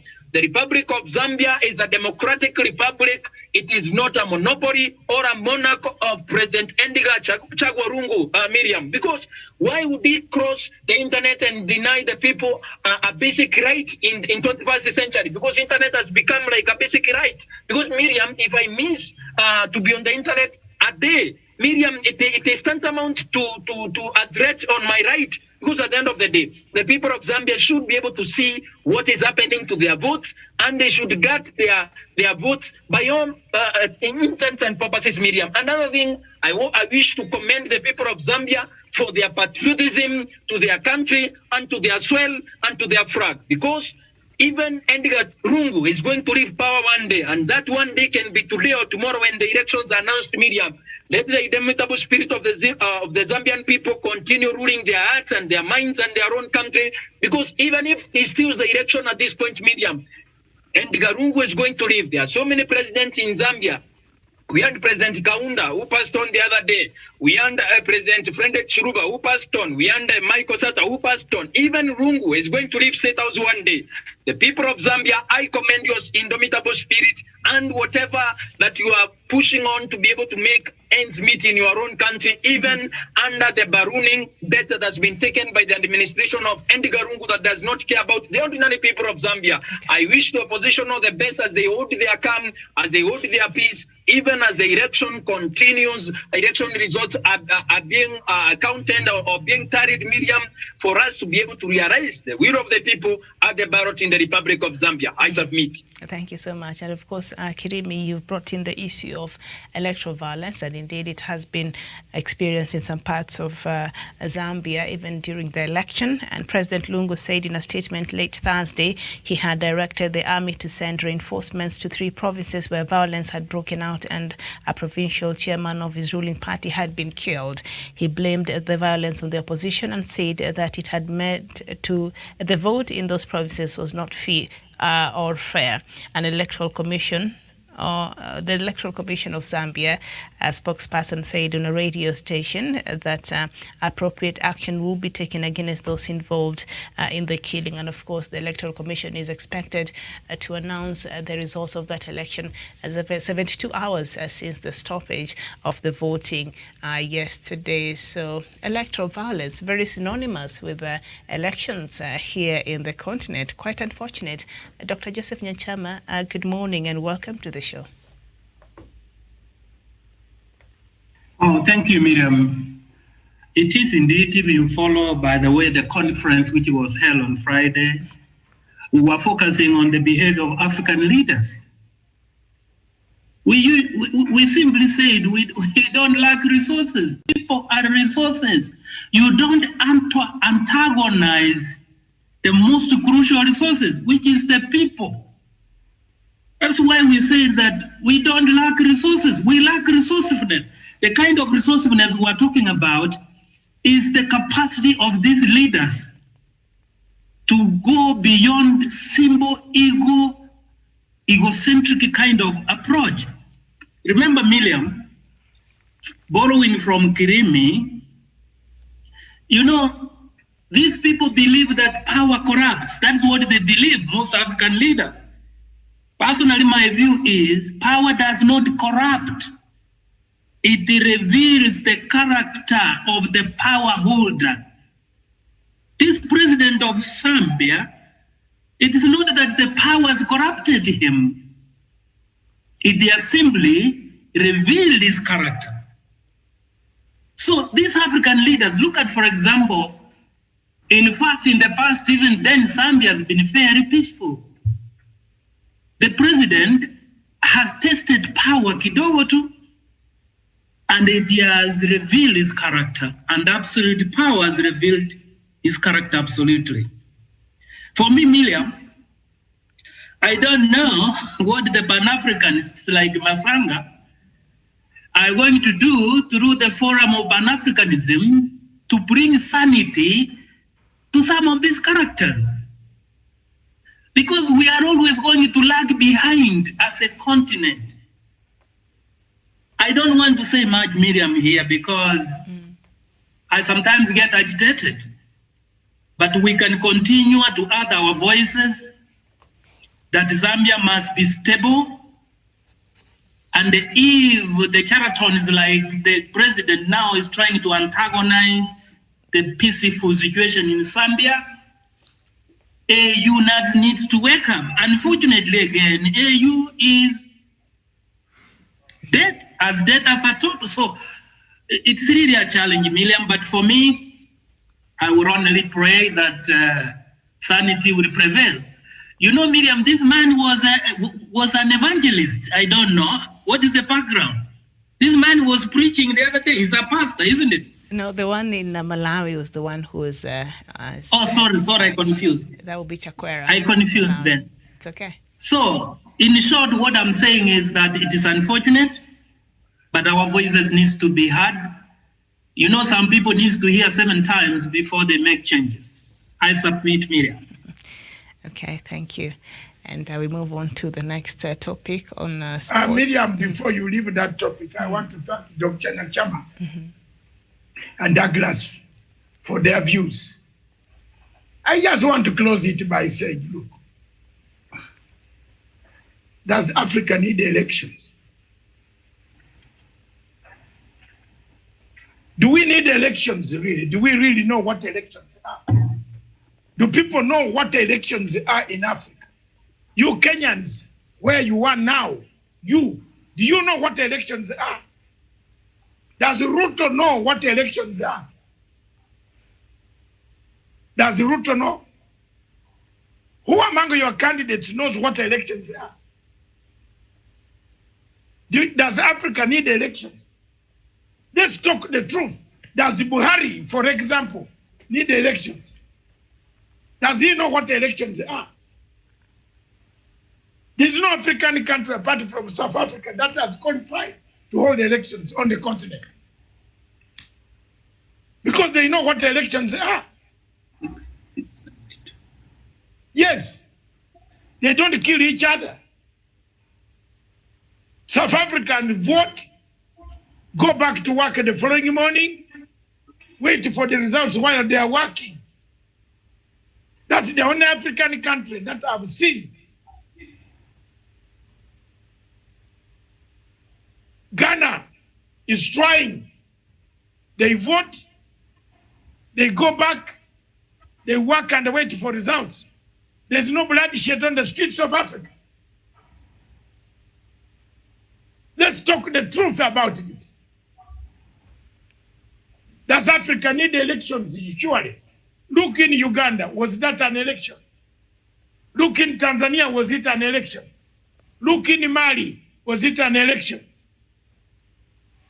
Look in Burkina Faso. Look in all places where elections have taken under COVID. Do we need elections? What is more important at the moment? What is more important at the moment is vaccination of our people, the people to get rid of COVID-19 fast. Does Zambia need elections when they are voting on even the karayas that are made from China? The Chinese want their money. You are telling me there is an election in Zambia.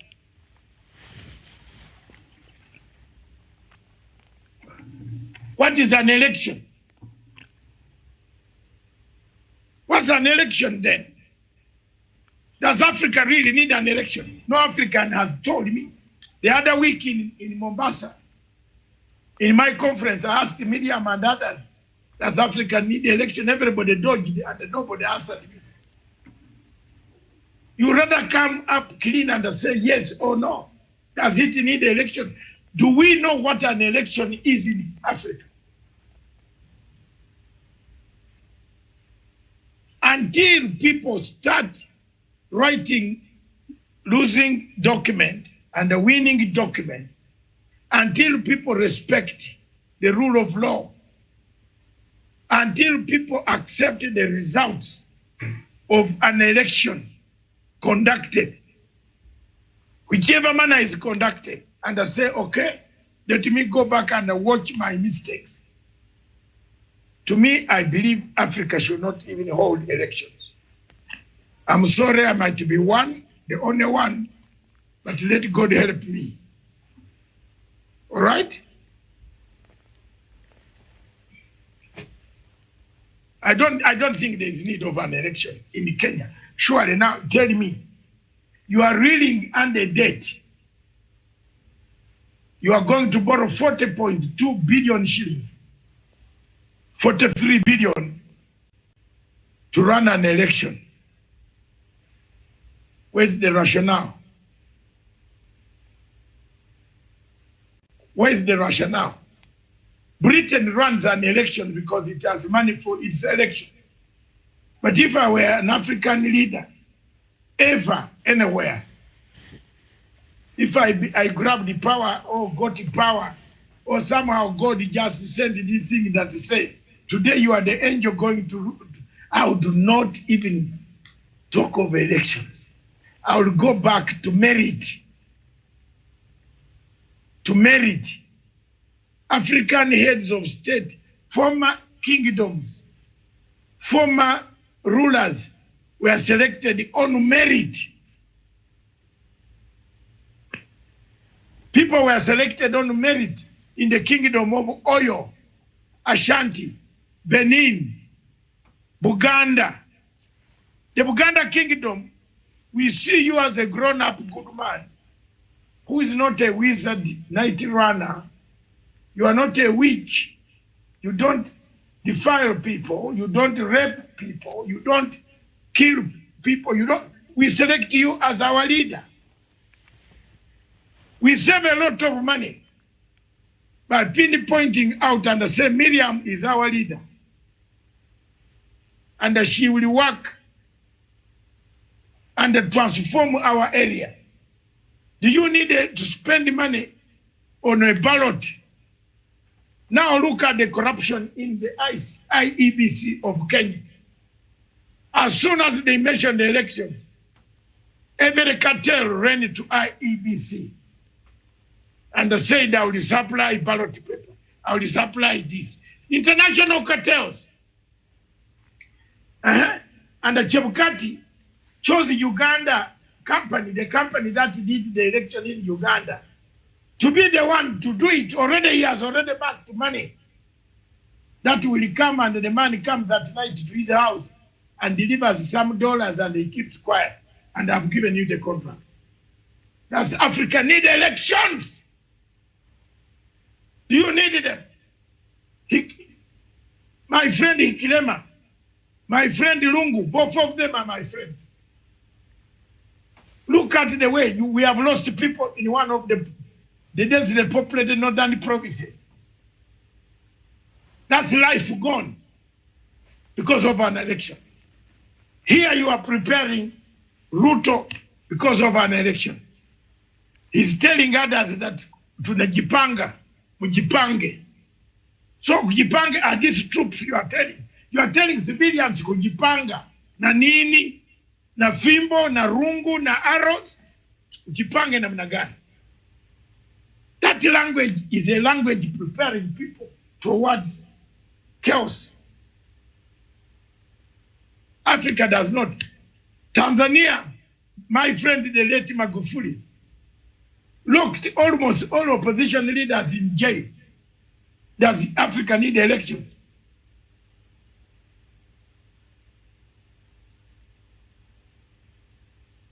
Tell me. Somalia across behind here has postponed the elections like 20 times. Even the one of October might be postponed. Now, do we need elections? How much money do you put in postponement? You ready people fly in to say they want to observe elections, you tell them it is not there. Nigeria cancelled elections 1 hour before the opening of the polling stations. Some polling stations had already, the ballot papers had been opened already. Isn't it, Miriam? Ready to vote?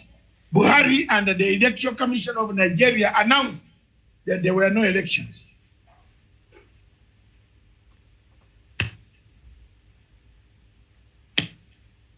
Does Africa need elections?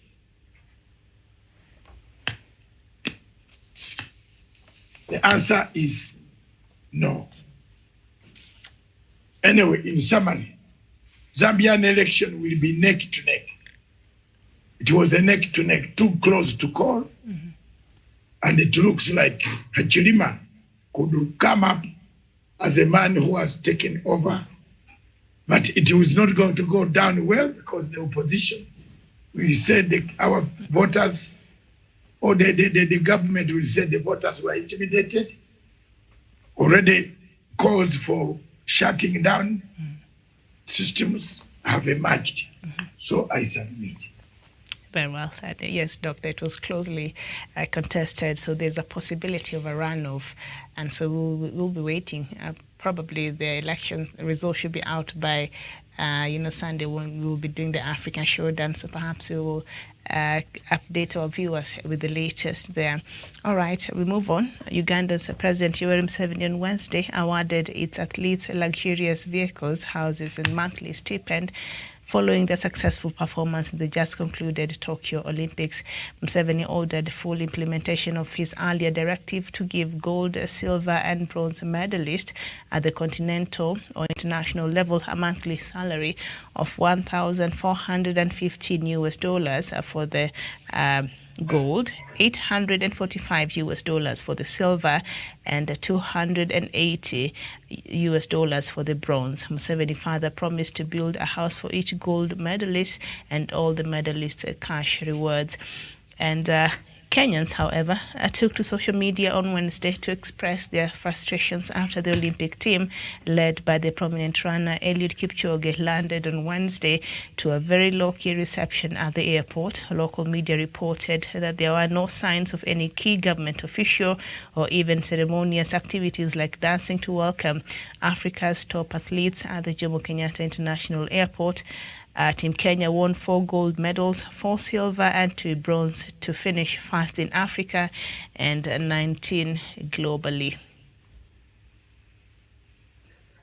First,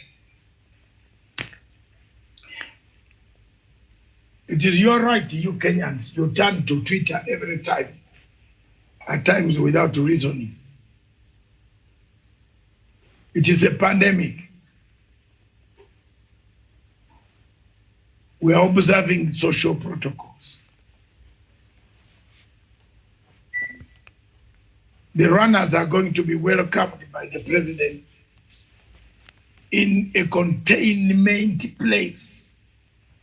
Are you with me? Containment place. The president of the country will call. Museveni was not welcoming people at the airport. Individuals went to the airport. How many Kenyans drove to the airport to thank their team? Miriam, don't look down. I want us to answer this. We want to talk with you. At times you blame people. But you people, you Kenyan, who has a car, who has money, who has a patriotic heart, did you go to the airport? When you point the fingers like this, also remain with one to yourself. How many Kenyans lined on the road to see that their people are coming back, like people in Paris lined when the Olympic team arrived? We don't have patriotism. If you don't have patriotism, don't blame the minister. You are blaming Amina. Amina has just lost her husband. Surely, even if you say what you want to say, you really have hearts. Some of you who talk these things, you are stupid. You write very stupid things. Someone has just lost a husband last week. And she's arranging for the president to meet the runners, all of them. Remember, not all of them have come. Some people are still behind. So are you going to welcome everybody? Atuambiane ukweli jameni. These runners came in bits, isn't it? Some of them went for shopping. Some of them could like to buy cars and they come. You are in Japan and is where the cars are bought from. Some of them are even arriving now. Watu ambiane ukweli jameni. Let's not politicize. Nyenye muna politicize things, everything. Cherangei, the MP for Nandi, where most of these runners come from, is becoming naive, childish, prudish, sardonic, and every word that I can tell him, he doesn't even know English, so I don't know what language I can tell him. He failed law too many times. Someone has just lost a husband. You expected Amina to be, she hasn't even resumed the work. The CS, Mr. Kinofia, who went with these people, should have arranged for a group photograph with if you wanted. But I want to ask one cardinal question. How many Kenyans went to the airport who have money? In Uganda, Ugandans who have money drove their cars. Kwenda. They drove their cars and they went to the airport. Everything here you want to blame Uhuru. You go on blaming Uhuru. Please go to another topic. Everything here you blame Uhuru. Uhuru has done this. Uhuru cannot drive a car to the airport. Uhuru is waiting for these runners up to State House. Museveni was addressing the runners in State House. Shut up. Tuambiane ukweli kwenda. You are not the only people on earth who have democracy. Some of us have also seen democracy in other good places. Bigger. Everything you criticize. Miriam, tell me one Kenyan who drove his car. Tell me one Kenyan who has got 500,000 shillings and given it to Kipkoji, Choge. Show me. There are businessmen here. Ugandan businessmen paid for those cars. They donated the cars to President Museveni. I'm telling you now, authoritatively, the businessmen here are very, they are stingy. They like building apartments. You Kenyans were bewitched on apartments. Every Kenyan, a woman, what you want to have a woman, she said, "Buy, get me an apartment." That's the first thing a Kenyan lady will tell you. An apartment and a Range Rover. That's, I swear. A businessman in Kenya, Miriam, will not get his 500,000 and deliver it to Mr. Kipchoge, to deliver it to Obiri. Show me.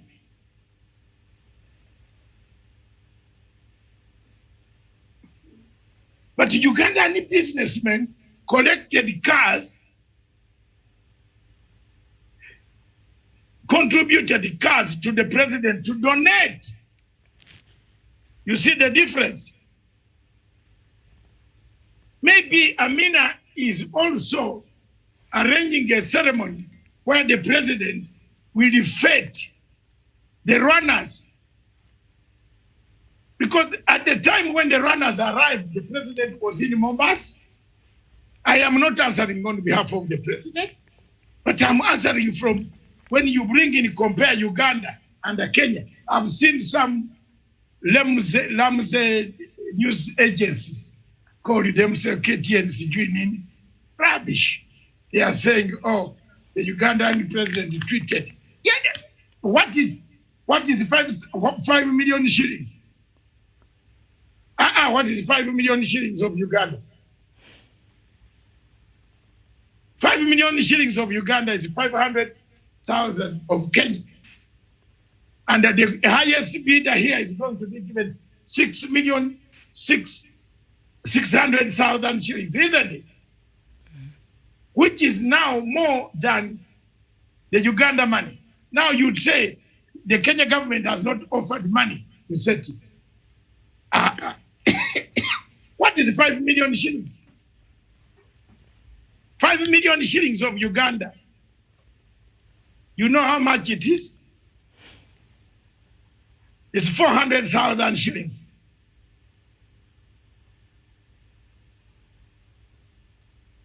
So you tell me, then you compare yourself. Uganda, there is that sense of patriotism. People tend to do things.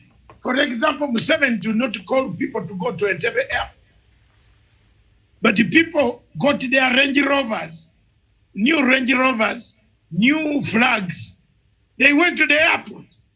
Who stopped Kenyans from going to the airport and start driving along with these people? Let's have that spirit of self-organization.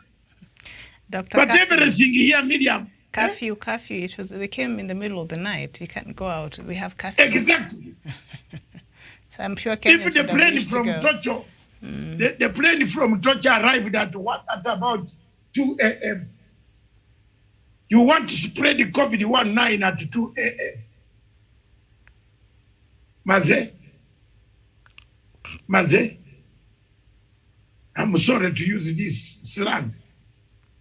It's not very good. It's not good. And I can see, again, sports is coming in a tribal sentiment. You see, the Senator Cherengei is bringing in a tribal sentiment. you know, bashing Amina, bashing the president. Before these guys left, nobody has complained that he was not given enough money. So far, we have not seen people airlifted. Nobody has airlifted a girlfriend to take to Japan. Like the former minister airlifted ugly girlfriends and delivered them in a place where there were more beautiful girls. How do you carry luggage from Africa up to Brazil, where there is salsa ladies? Have you ever been to Rio de Janeiro, Miriam? Today is Friday. Let's smile a bit. Rio de Janeiro. Oh my God. Go to a pub in Rio de Janeiro. I've traveled there. My God. If you have carried somebody who is not beautiful, you will feel like throwing in Amazon River. The beauty in Rio de Janeiro, is not anywhere on earth. You hear me, Mama? Then you carry a very ugly lady from Africa. Some of them are ugly, yes. Some are beautiful, fine. And you leave a runner who is going to throw a javelin and win a gold medal. Leave that runner at the airport in Nairobi. You have paid a ticket for your girlfriend, very ugly. And yet in Brazil, you are going to leave that lady in a hotel sleeping, and you say, I'm going out with some ministers meeting. Then you run into one of the brothels. Yes! Because the ladies there are charming, Miriam. Tuambiane ukweli. You are a salsa dancer yourself. You like dancing salsa and this other English slow music. Because you told me you don't like rumba. Rumba is for Matanga and the rest. But you like English, Jimmy Reeves, Abbas. Those are the songs you want to listen to, and the salsa. So you can't carry a person, then spend the taxpayers' money. By the way, what happened to that case? That minister has never been sentenced. Another Olympics has gone. That gentleman is still walking free, calling himself a former minister, earning a retirement benefit. Have you seen that? That's how we kill Africa. So the Ugandan issue was patriotic. President Museveni, Ugandans went to the airport and Entebbe themselves. They went with their cars in a convoy. All what they asked was police to clear the other cars in front, which Kenyans should have done. Okay, did the Senator Cherengei himself go there? Did Cherengei go there? He was busy polishing Ruto's shoes in Karen for tomorrow's meeting to insult President Uhuru Kenyatta. You know, if there was a way, another planet where to run Africa, I would leave. No, honestly.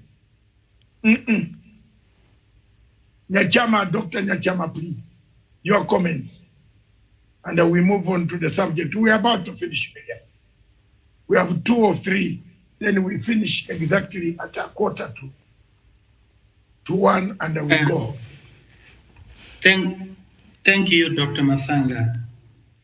And you know, for me, the issue, as you have even yourself said, of compulsion should not always arise. Each family has its own way of appreciating or celebrating.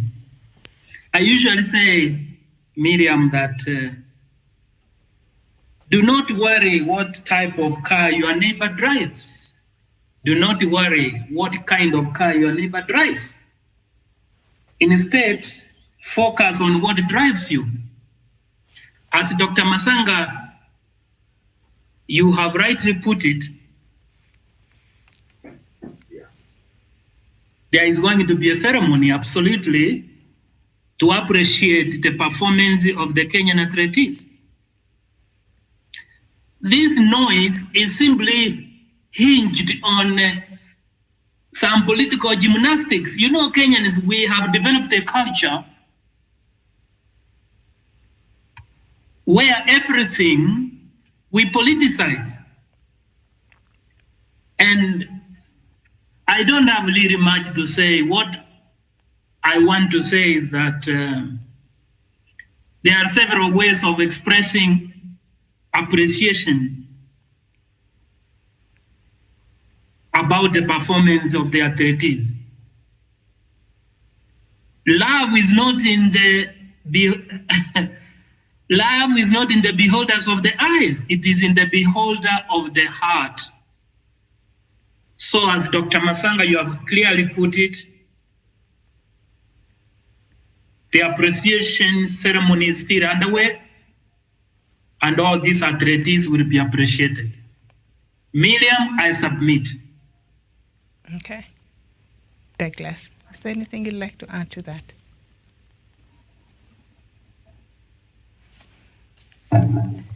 Okay, I don't know if Douglas is there. I suppose not. Okay, Doc, on the issue of Messi moving out of Spain,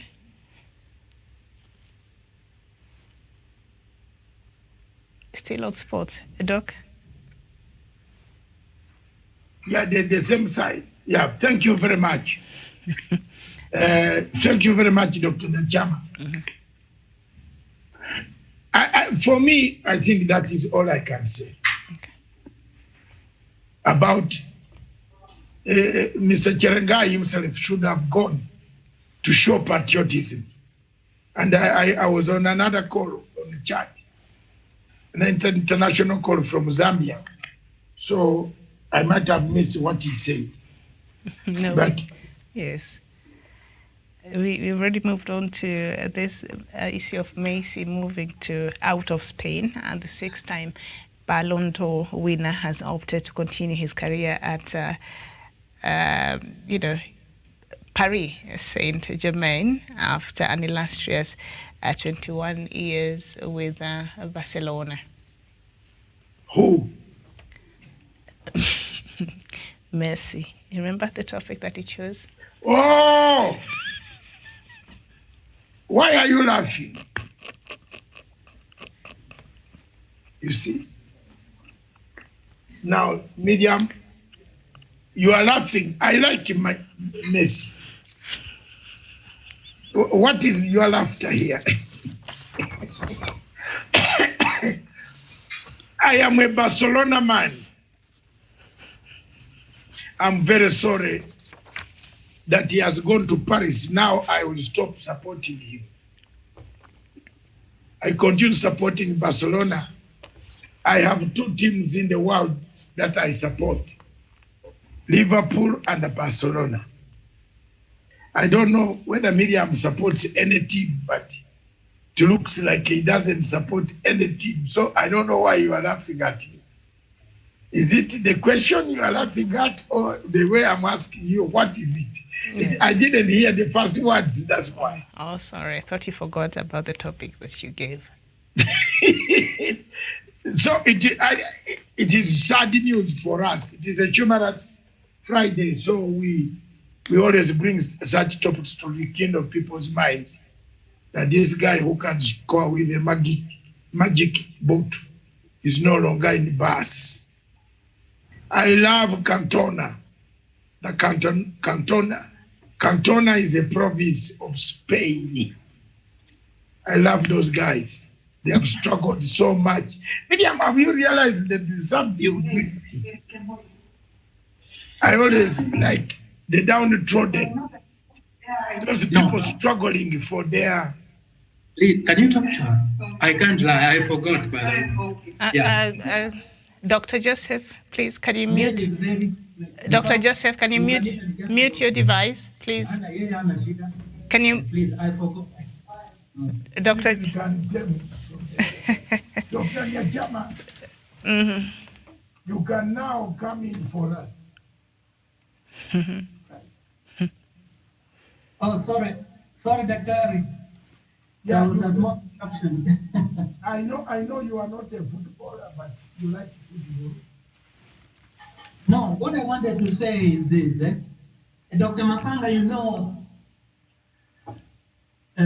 when we look at Messi as a player, the kind of comments we need to make is what has made him so extraordinary that other players, locally and internationally, can benefit from.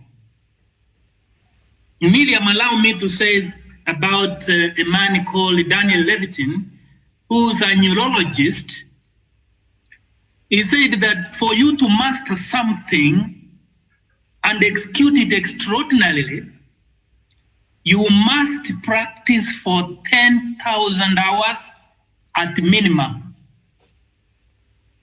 You see, this discussion is to open the eyes of the Kenyan youth especially, that for you to become extraordinary and an expert in an area of your talent, you must put minimum hours to refine your gift, which, going through the reports, Messi has put minimum 10,000 hours.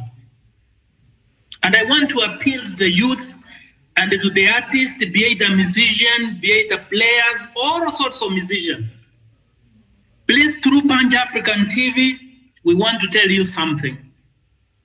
You will never perform extraordinarily well until you know the magic number of becoming an expert, which is 10,000 hours, a research done by Dr. Daniel Levitin, who was a neurologist.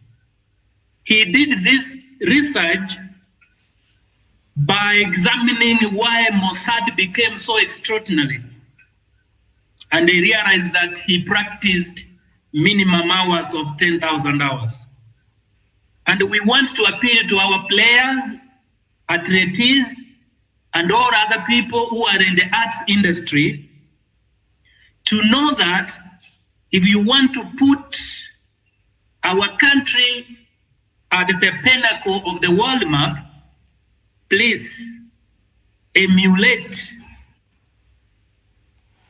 this minimum practice period, which is 10,000 hours. And one day you will call back to Punchline Africa TV to say it is true. This is a learning lesson they can get from Messi. What has made him so extraordinary? Practice, practice, practice.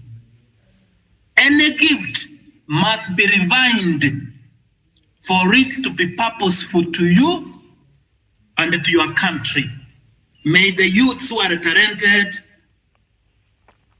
learn from Messi. Note that he was born a genius player. He has refined his gift. For me, Dr. Masanga, that is what I will say, so that people can benefit. Let us not talk of Messi. You see how Messi, what do you learn from it? This is a challenge we pose to our Kenyan youth, especially the artists and the players and the athletics. That is all I could say, Miriam, and I submit.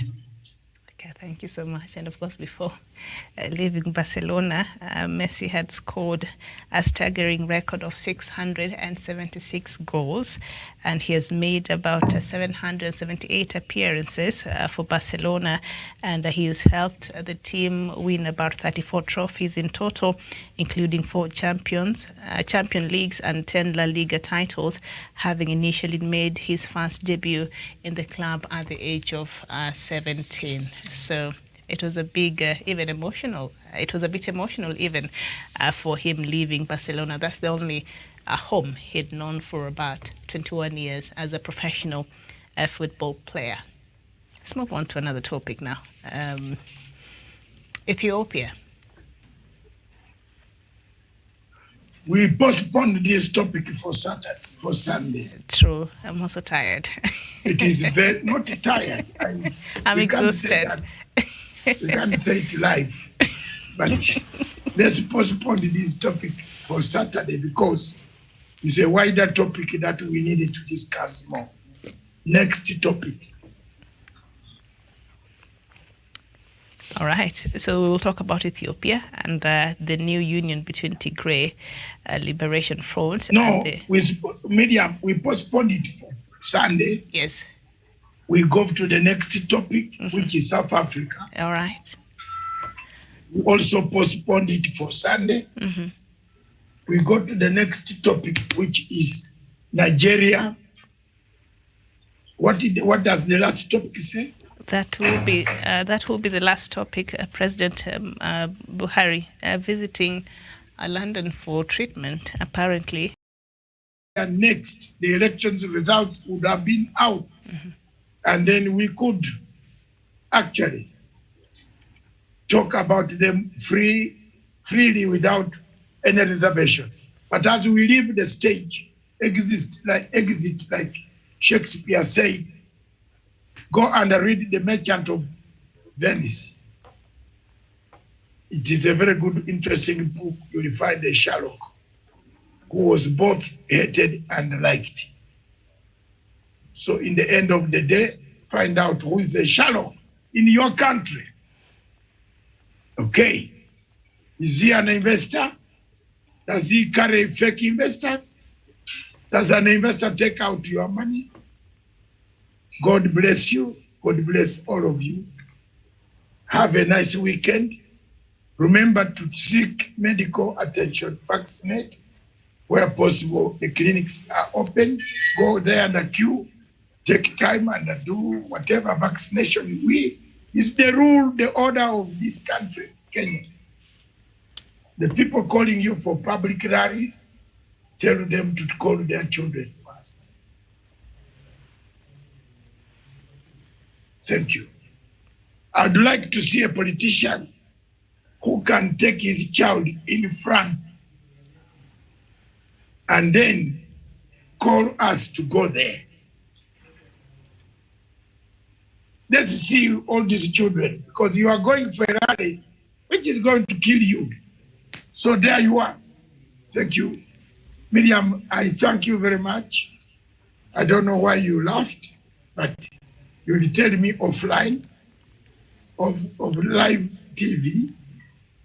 Joseph Nyachama, thank you very much, my brother, for coming at my rescue at the last minute.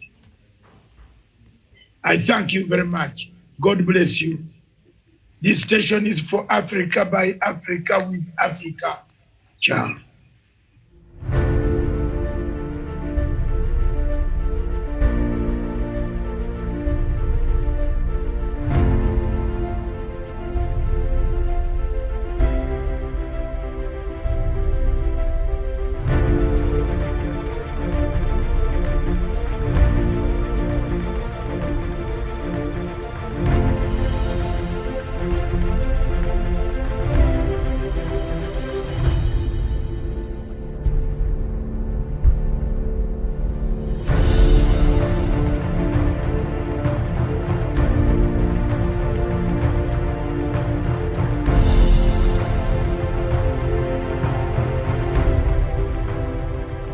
Peace must be our goal and our guide.